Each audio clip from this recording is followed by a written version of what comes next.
Hey guys, welcome back. It has been a hot minute since my last video. It's been busy around here. It was Easter season, I should say. And so we were very busy. I'm sure everybody else was as well, and spring break and everything else going on.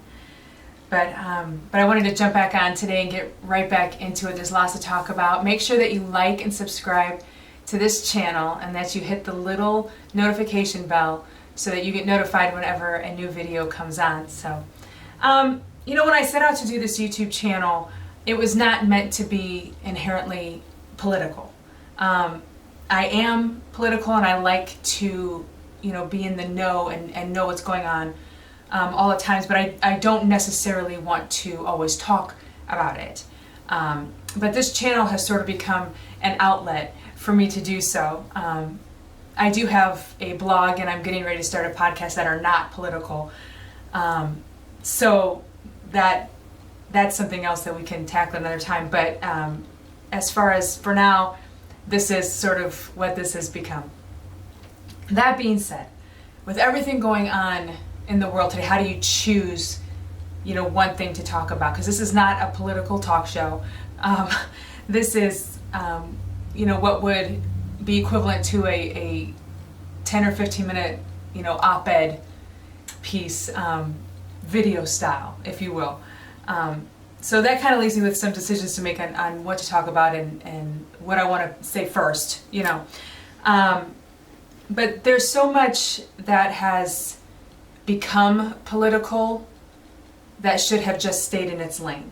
But the bigger the government, the bigger the influence, and that's sort of where we're at. I am 100% for smaller government.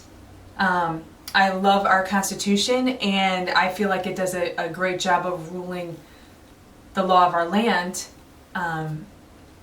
So I think that government has been really vast in its overreach. And we have taken social constructs and made them political. And now I fear we are paying a very heavy First Amendment price for that.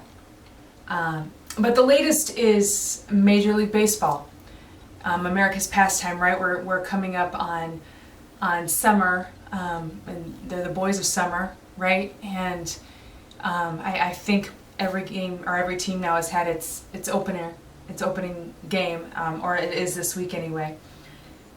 But the decision for Major League Baseball to pull the All-Star game from Georgia because of the restrictive voter laws that were just passed is alarming to me.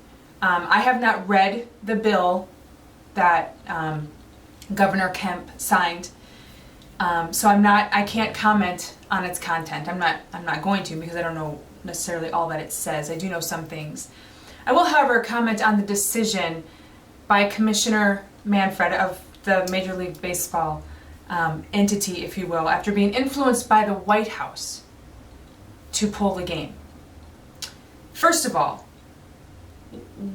why does the White House have to get involved in Major League or any sort of major sporting event? Aren't they independently run systems? We've seen over the last year and a half how much politics has influenced the NFL, the NBA, even college. We've seen a little bit of it, not quite to the extent, but now Major League Baseball.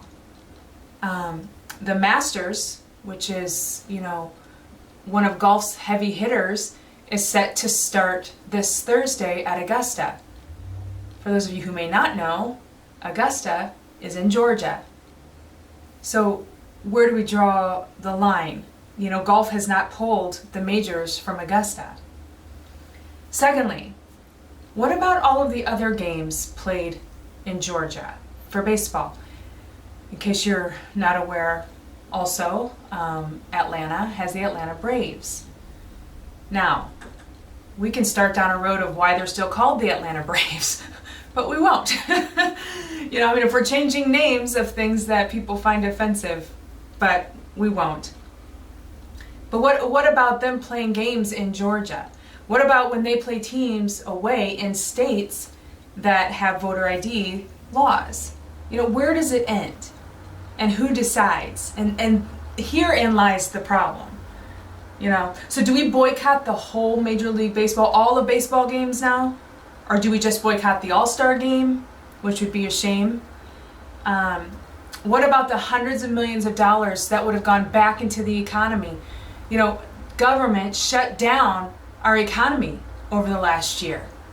So what a great opportunity this would have been to boost the economy there in Atlanta.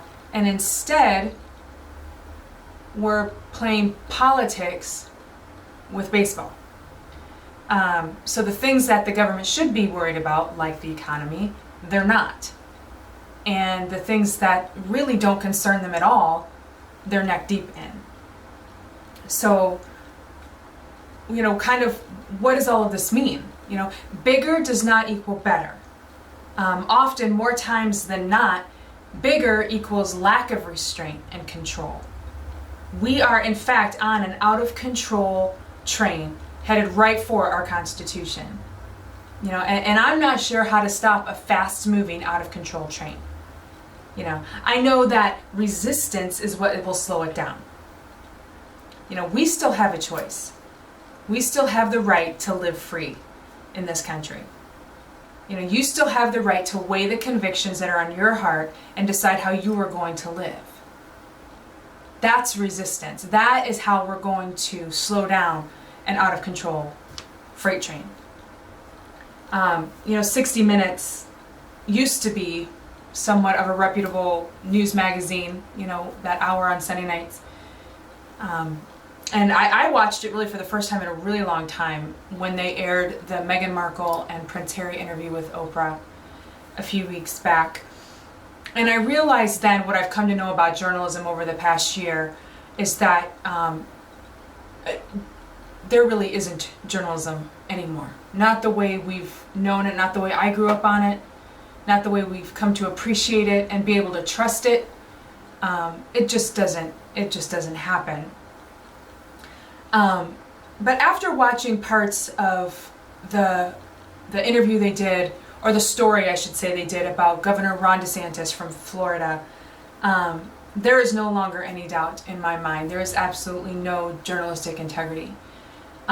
There is one goal right now. There's one goal right now in journalism and in mainstream. When I read articles from CNN online or CNBC or CBS, the 60 Minutes, it's get all the people thinking and believing one way by telling them, their version of truth, of facts, of what's going on. There is no, this is what's actually happening and you decide anymore. That's gone. Those days are gone. Now it's, we decide what the facts are. We're going to tell you what we believe they are. And we're going to keep pushing that on you until you believe, until you fall into line. I mean, in essence, that's what it feels like. And it appears that it's all been bought and paid for by the White House. Now listen, this may be my last YouTube video. I don't know. We'll see. But, while we still have some of the rights we have, and listen, I'm a nobody. Nobody's paying any attention to me. And that goes for 80, 90, 95% of America.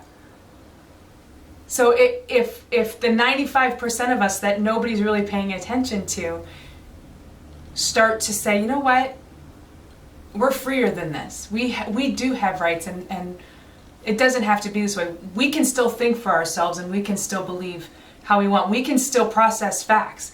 We can still look at what's actually taking place and figure it out for ourselves. Everything has become about race now. And this is the big problem with what's going on in Georgia, is that the bill that has just been passed has been called a racist bill, and the term Jim Crow is being thrown around a whole lot. And I don't think that people today really fully get what that means. especially if you're younger, if you're really younger than my parents' age, which my parents would have been 70 this year. So if you're younger than that, you don't understand Jim Crow. I don't think, anyway, not to the extent. And and it's become a very easy and popular thing to talk about. And Charles Barkley talked about it this weekend, how race has become the issue that politicians are using now to keep the country divided, and he's exactly right. He's exactly right. So it's up to the 95% of us that nobody's paying attention to say, hey, that's not how it is. That's not what we think. That's not what we believe. We still love our country. We're still for our country, and we're still going to do what we think is right. So that's all I got today. I'm sure there'll be more, coming soon, but I love you guys, and I'll talk to you next time.